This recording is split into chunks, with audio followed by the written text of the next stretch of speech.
بسم الله الرحمن الرحيم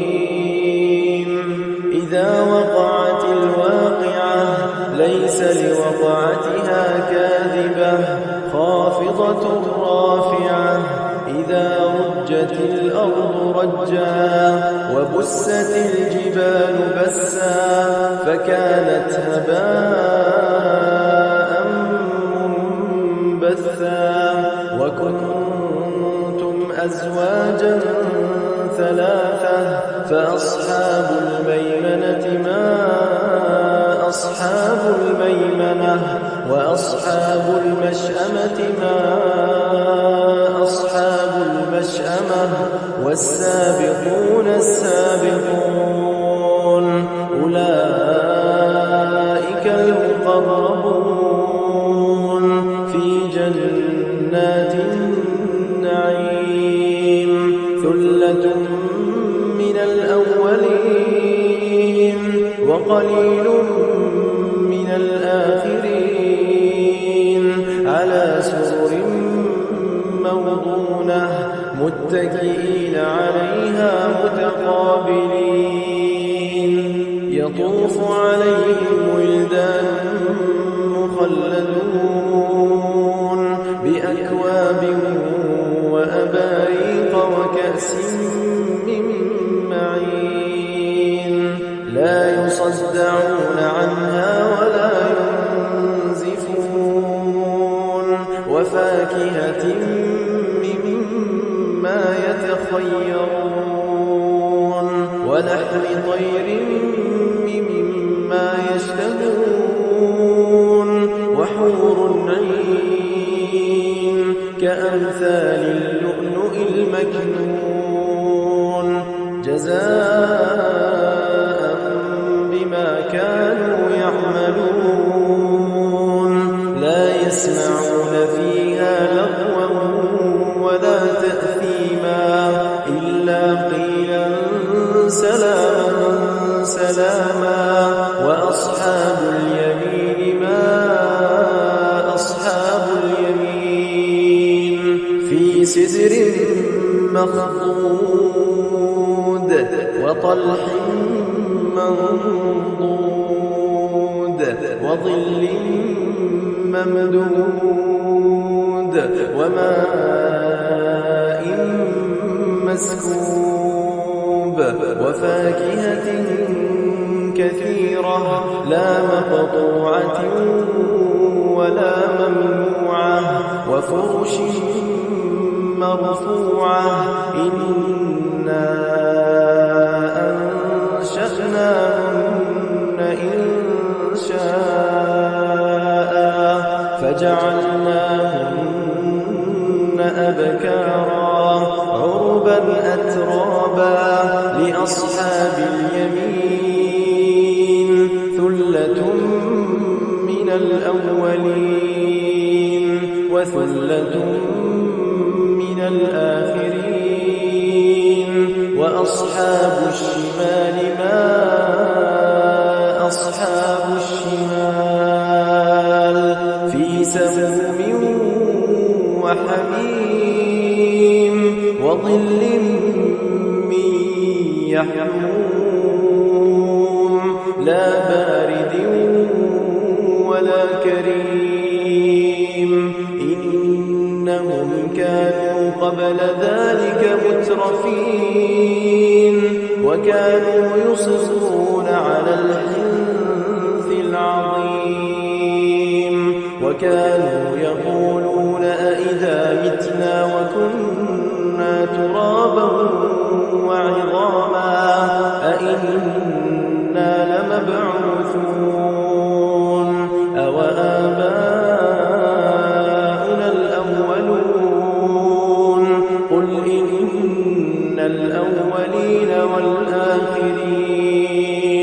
لمجموعون إلى ميقات يوم معلوم ثم إنكم أيها الضالون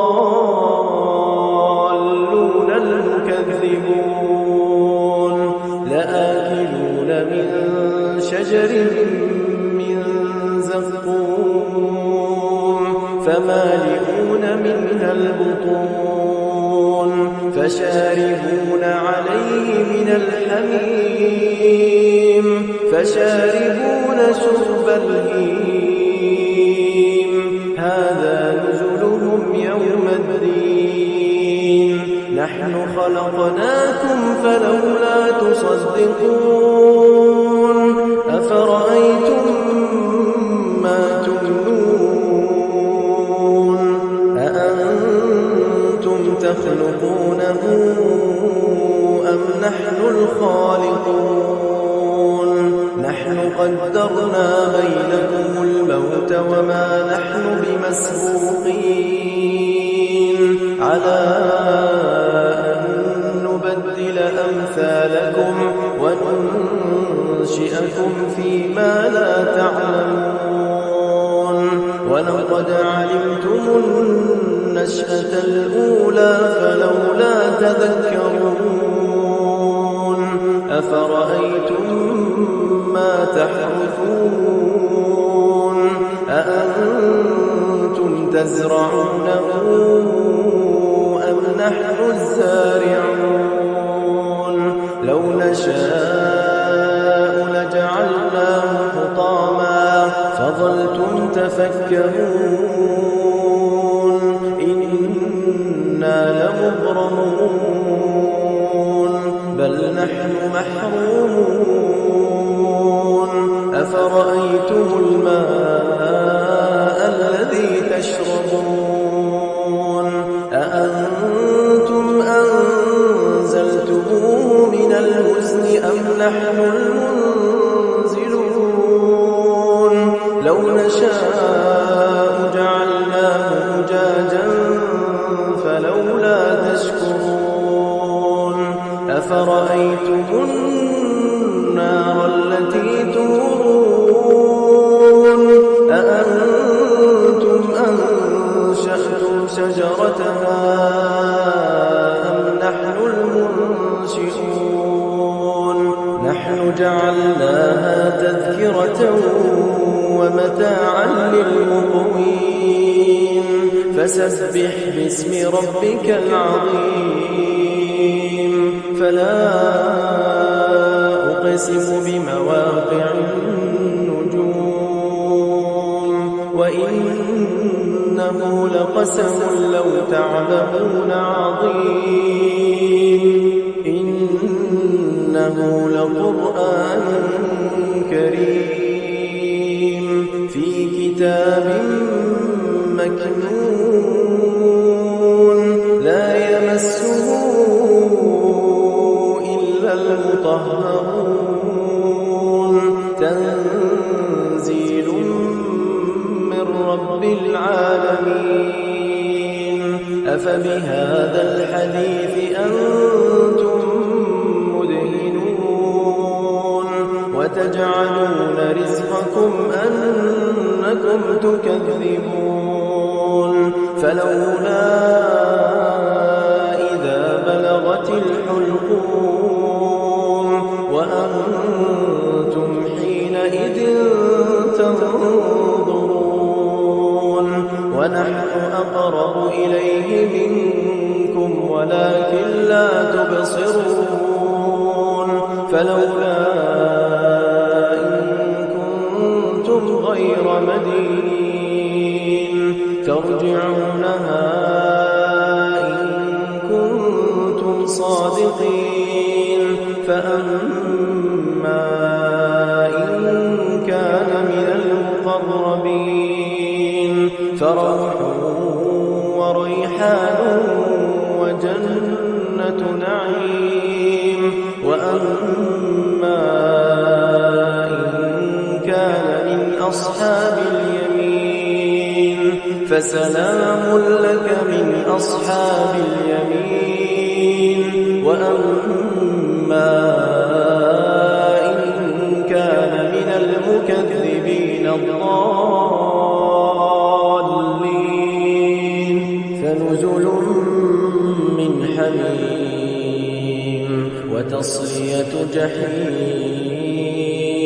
إن هذا لهو حق اليقين